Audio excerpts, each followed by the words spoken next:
Wednesday night that I preached to you. But I'm going to say Proverbs 31 just amazingly worked out that should be at the same time that Mother's Day is going to be here. So we're going to use Proverbs 31. I thought that may be a sign from God that that's where we need to preach from. So we're just going to roll right into that. But tonight we're going to look at Proverbs 29. And in Proverbs 29, I think one of the great takeaways that we have from this when I have called this a proverb for nations. We looked at some leadership stuff last week, and we looked at some individual and society and community type stuff when we looked in chapter 26 and some various type things. But I think in this one, we see our role as citizens of the United States of America, our role as citizens of whatever nation we find ourselves in. One of the wonderful things about all the missions that we do in other nations is we get to learn a lot about other people in other nations at other times, and that's always a fascinating situation that we find. But all through time, have you ever noticed that nations have come and gone? That there'll be a nation, it'll rise up, it'll be powerful, and after a while that nation will fall. We've seen many nations in our lifetime fall. We've seen Czechoslovakia change to two different nations. We've seen the USSR come crumbling down. You know, the Roman Empire came falling down. And sometimes we wonder, why is it that these particular nations come tumbling down like they do? And I think that what we read in the book of Proverbs in chapter 29 has a lot to do with that. And in fact, if you were to look at, let's look at one verse right here to start off that I want to jump off from in chapter 29. And it's going to be, I'm waiting on my iPad right here. It's going to be verse 2 in chapter 29. It says, when the righteous increase, the people rejoice.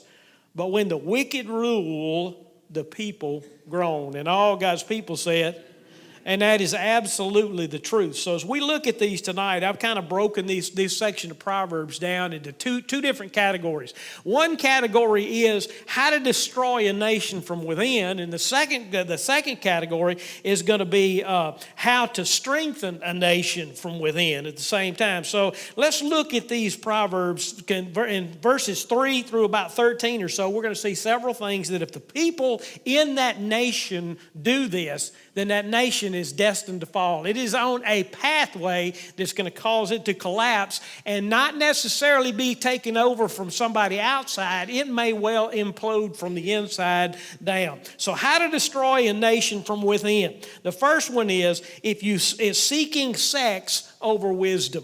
Look at verse 3 right there. In chapter 29, look at verse 3. He who loves wisdom makes his father glad, but a companion of prostitutes squanders his wealth. When the nation is whole, when the people and the individuals in the nation, instead of having a passion to gain wisdom, they begin to gain a passion for seeking after sexual desires and stuff like that. It causes the nation to begin to move in the wrong direction.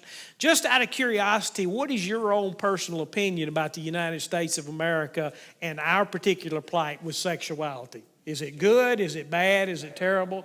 I mean, you think about pornography, you think all of those things are out there. Those things are having an effect on our society. Would you agree with me on that? Everyday television is changing. Yeah. See, this is something that didn't just happen now. This is something that was Proverbs written, I guess, 24 to 2,500 years ago. This is being written. The second thing that I think we can destroy a nation with is when we making bribes normal. Whenever it's okay to bribe or grease the way so you can get certain things done. Look at verse 4 right there. It says, by justice a king builds up a land, but who exacts gifts tears it down. We have rules and regulations. Do you think we got plenty of laws in the United States of America? Well, if you want to get around the laws somehow and you want to get a judge to rule in your favor, or if you want to get a contract with a business and it's out on bid, but you won't have the lowest bid, what's a good way to get that done? Do you think people actually go around bribing people and giving kickbacks and things of that nature to be able to accomplish that? That's going to shake up the society into such a way that that the morale of the people within the nation or within that society in which it is going to get to, well, I just give up. I'm not even going to try anymore. I'm not, what's the use in even trying if somebody else is just going to come bribe the judge and do whatever they want to do? And Hezekiah's people had brought this proverb out so that we could see this when Hezekiah was king over the nation. The third one is to deny justice to the poor. Look at verse 7. Slide your finger down there to about verse 7 and see where it says, a righteous man knows the rights of the poor. A wicked man does not understand such knowledge. Now, this is one of the ones that really scares me the most in the United States of America right now. Do you think that rich people and poor people have the same justice system in America today? Well, now, it absolutely does when you look at the law book, right?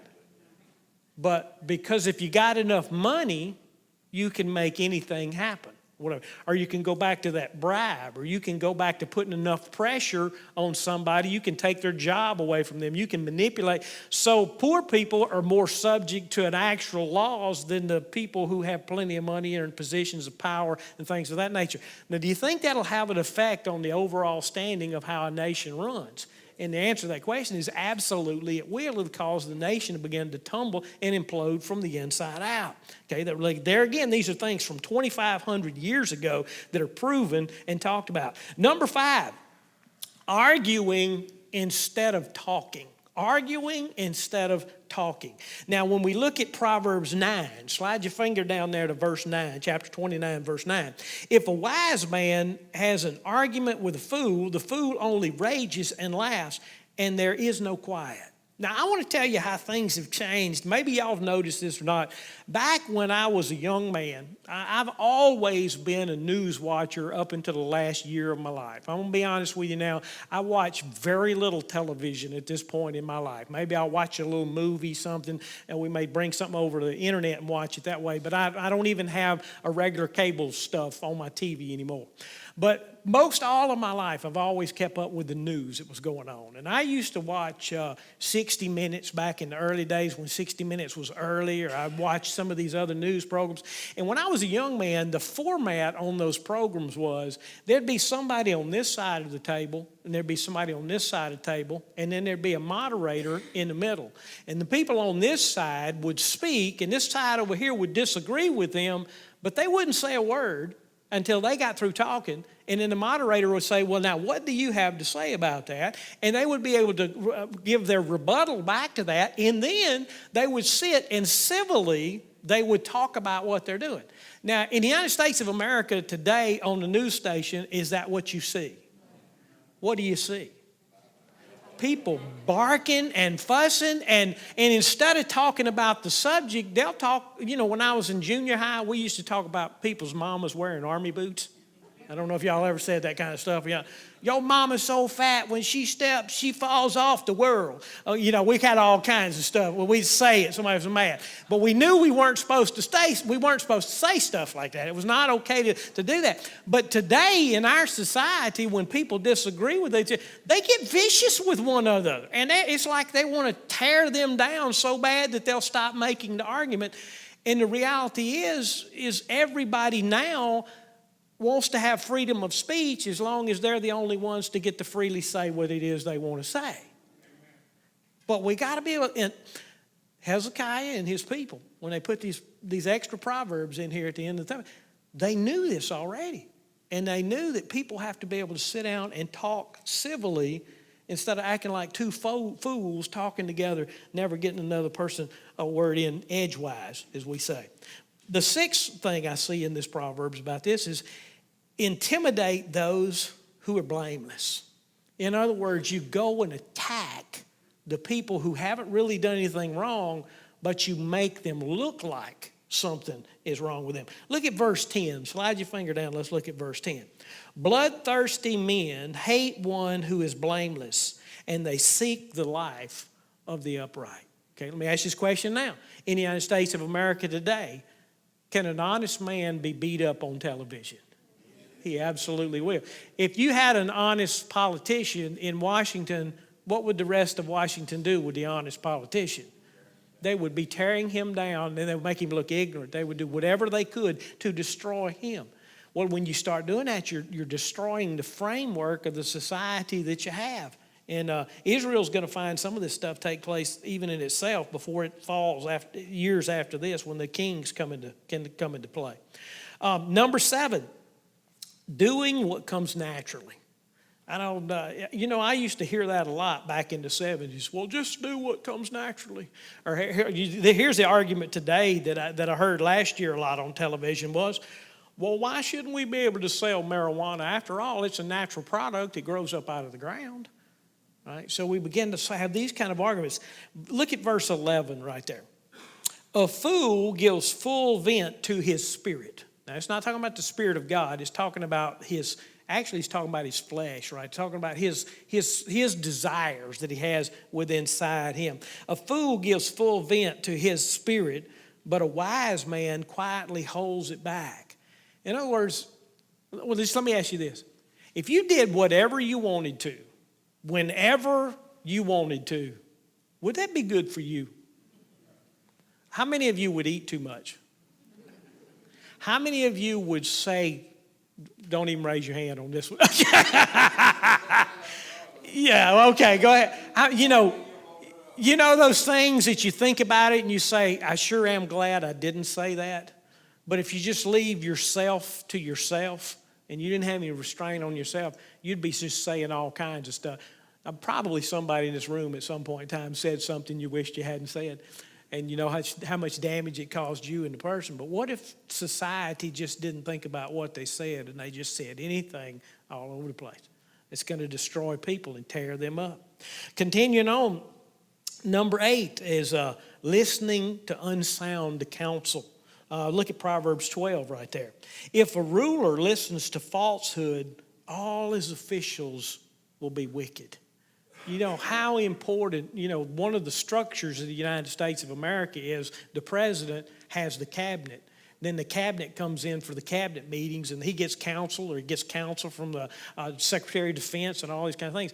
What if you've got people that are taking counsel from people that ought not be given that counsel? And has that ever happened in the United States of America?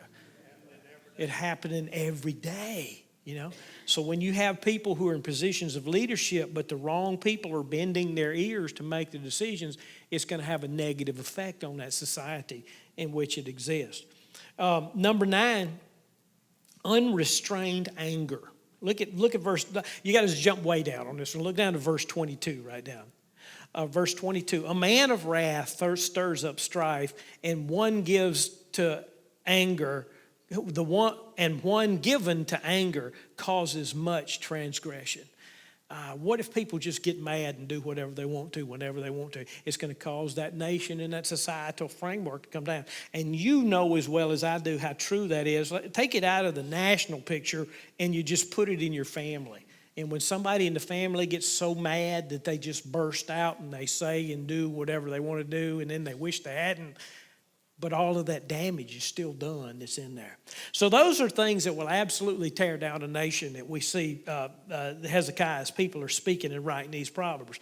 But he also gives us some good stuff too, of what'll help strengthen a nation. So let's go back and let's look at how to strengthen a nation now. Number 1, I said strengthening communication.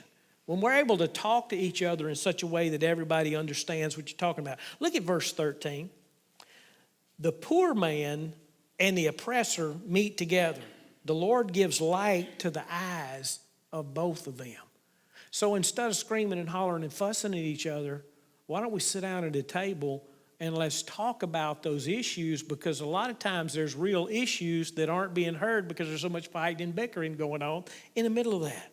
Or you could look down to verse 20 if you wanted to. Verse 20 says, do you see who a man who is hasty in his words? There's more hope for a fool than for him. So we've got to learn how to be able to communicate with people. Your family, if you want your family to work, you got to communicate. If you want a church to work, you got to communicate within the church. If you want a nation to work, you got to have communication within that nation so that you can speak and talk to each other. Second one is, to help build up your nation, is to judge with righteousness. In other words, make right judgments. So look down there at verse 14 real quick. It says, if a king faithfully judges the poor, his throne will be established forever. So whenever judges judge like they're supposed to, and the sentences that are cast out are set forth, are the sentences that could come, it's going to strengthen, it's going to build up that nation.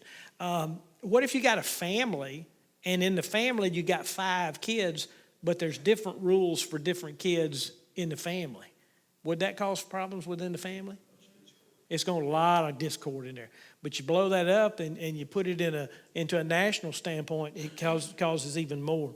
All right, number 3, take time to correct others.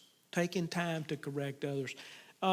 It's very important that we have some confrontation from time to time. Now, confrontation is not a bad thing. Confrontation means you may have done something wrong, I may have done something wrong. We got to sit down, we got to talk about it. Because we don't talk about it, we won't get it straightened out. Look at verses 15 through 17 right there. And then verse 19. 15 through 17, then 19. It says, the rod and reproof give wisdom, but a child left to himself brings shame on his mother.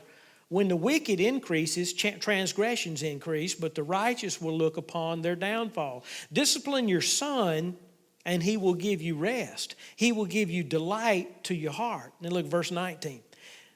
By mere words a servant is not disciplined, for though he understands, he will not respond. What these are teaching is when somebody messes up, there needs to be somewhat of a penalty to pay for that mistake that you made.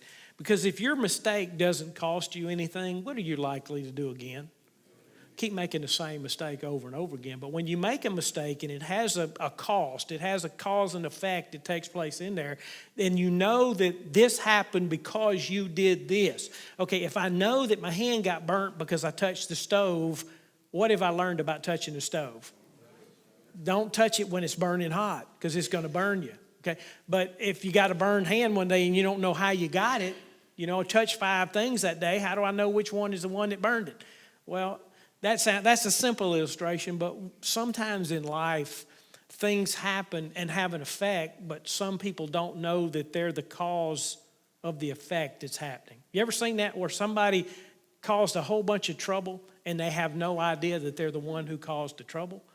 Well, if we want to live in a society that's really growing and people are being productive, we need to go to the person that caused all the trouble and say, look, I don't know if you know this or not, but this is what happened, and let me take you back and show you how when you did this, this is what happens. Those of you who are in positions of management of some kind, you got somebody working under you, you can either fix the person who's under you's mistake, or you can take it back to the person and say, look, we got a mistake right here. We need to get this fixed. Now, I learned when I was in management not to just fix their mistakes. Because when I first went over to Mason Chamberlain, I had 12 people working under me in the purchasing department, and I would catch their mistakes. I'd just fix their mistakes and send them on because I didn't want to slow the process down. But the thing that happened is the same people kept making the same dumb mistakes over and over each time. So I learned that if I would send it back to them, let them fix it and send it back up to me, I didn't go beat them up or anything. I just said, would you fix this for me? Then they learned they were making a mistake, wouldn't make the same mistake over and over again. So sometimes we have to suffer the consequences of those things that happen. So we got to correct others. And 2, we need to be corrected. And that's really when we begin to see that we have wisdom, is when we mess up, we really want somebody to come tell us not to do that anymore. The 4th one we can see right there is to teach people to fear God. And remember the book of Proverbs. By the way, I didn't know this till just this week as I was studying back through the last part of Proverbs. Proverbs chapter 1 says, fear God and keep his commandments. And we get down to chapter 31 in there, we're going to see where it says, fear God. And in about 20 times in the middle, it talks about fearing God. So it's almost as if the writers of the Proverbs want us to learn to do what? Fear God. All right? When a nation fears God, it makes all the difference in the world. Look at verse 18.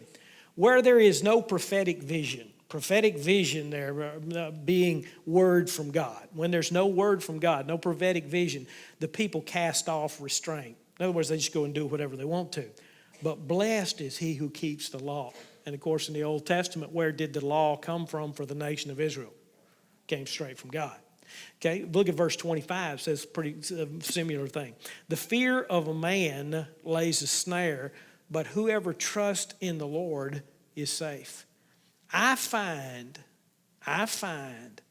that in a church body, more people in the church fear another person more than they fear God, because they would rather set aside the problem that they have with the person than they would to deal with God on certain issues.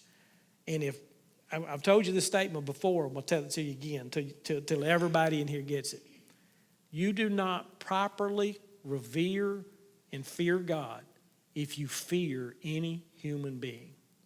If you fear that a human being can damage you, you are saying to God that you don't trust Him to keep you from being damaged. Okay? Chew on that some more. I would say put it in your pipe and smoke it, but I don't want you smoking a pipe. Okay? Number 5, be kind to those who are under you, especially if if anybody's there's always subordinate somewhere. But look at verse 21. Whoever pampers his servant from childhood will in the end find his heir. You know, when we find those people who are under us in leadership or whatever, and we bring them along and we pour a little extra into them and we forgive them a little bit when they mess up and we just encourage them, by the time we're old, they're coming right behind us. They're going to be ready to step in and take care of us when the time comes. Every individual is responsible to their nation to live their life under the fear of God, living under His authority. And when leadership and the majority of the people in that nation do fear God and live under His authority, that nation prospers. But when the majority of the people don't fear God, and when the majority of the people don't live under the fear of the Lord, the majority of the leadership is not under the fear of the Lord, you can only expect that sooner or later that nation is going to come tumbling down. So that's why we want to make sure that we're good citizens of the United States of America. And all God's people said.